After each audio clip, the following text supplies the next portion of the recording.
देशाला स्वातंत्र्य मिळून 75 वर्षे उलटून गेली, मात्र रस्त्यापासून वंचित असलेल्या आणि बिन रस्त्याचे गाव म्हणून ओळख झालेल्या ग्रामस्थांची कोणीच दखल न घेतल्याने राजेगाव ग्रामस्थांनी अखेर रस्त्यासाठी महिलासह उपोषण सुरू केले आहे।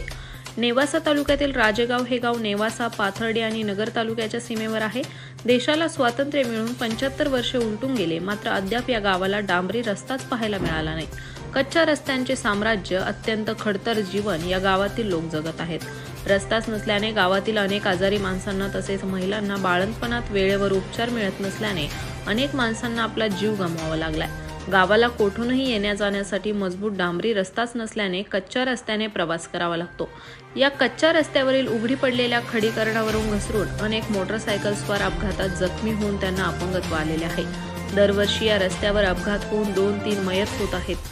ग्रामस्थांनी रस्त्यासाठी अधिकारी, लोकप्रतिनिधी यांच्याकडे अनेक वेळा पाठपुरावाही केला। या गावाच्या रस्त्यासाठी गावकऱ्यांनी मंत्रालयापर्यंत तक्रार करूनही त्याची साधी दखलही कोणी घेतली नसल्याने राजगावातील ग्रामस्थ महिलासह उपोषणास बसले आहेत। या उपोषणाची प्रशासन आणि लोकप्रतिनिधींनी दखल न घेतल्यास आगामी काळात होणाऱ्या सर्व निवडणुकीवर ग्रामस्थ बहिष्कार टाकतील आणि ग्रामस्थ कोणत्याही थराला जातील असा गंभीर इशारा राजेगावचे सरपंच अंबादास आव्हाड, उपसरपंच रामनाथ आव्हाड आणि ग्रामस्थांनी दिला आहे।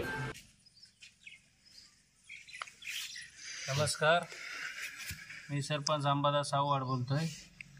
राजेगाव तालुका नेवासा जिल्हा अहमदनगर।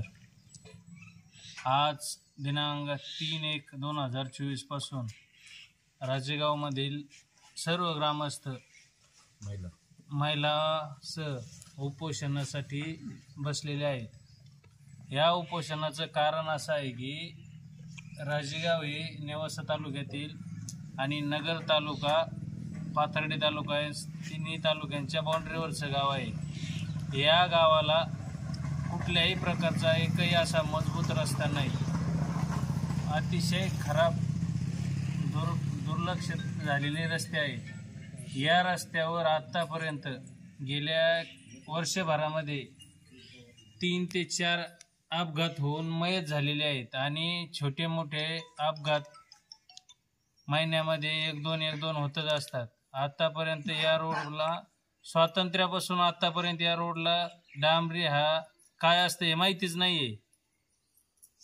तरी ग्रामस्थांनी आतापर्यंत सर्व अधिकारी, प्रशासन सर्वांपर्यंत मागणी केली, रोडची निवेदने दिले, मंत्रालयापर्यंत गेलो, तरी कुठल्याही प्रकारचा आम्हाला प्रतिसाद मिळालेला नाही।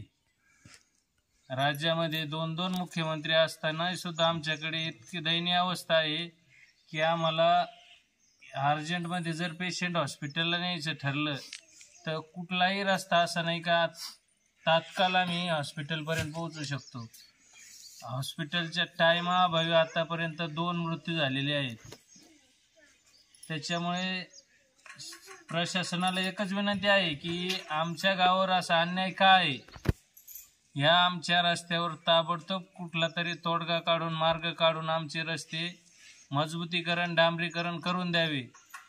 आणि जर या उपोषणामध्ये जर आमच्या रस्त्याची कुठलाही प्रश्न मार्गी लागला नाही तर ग्रामस्थ कुठल्याही थराला जाऊ शकतात। येणाऱ्या भविष्यातील सर्व निवडणुकांवर बहिष्कार टाकण्याची तयारी आहे आमची। त्याच्यामुळे प्रशासनाला एकच विनंती आहे की आमचा रस्त्याचा प्रश्न ताबडतोब मार्गी लावून द्यावा।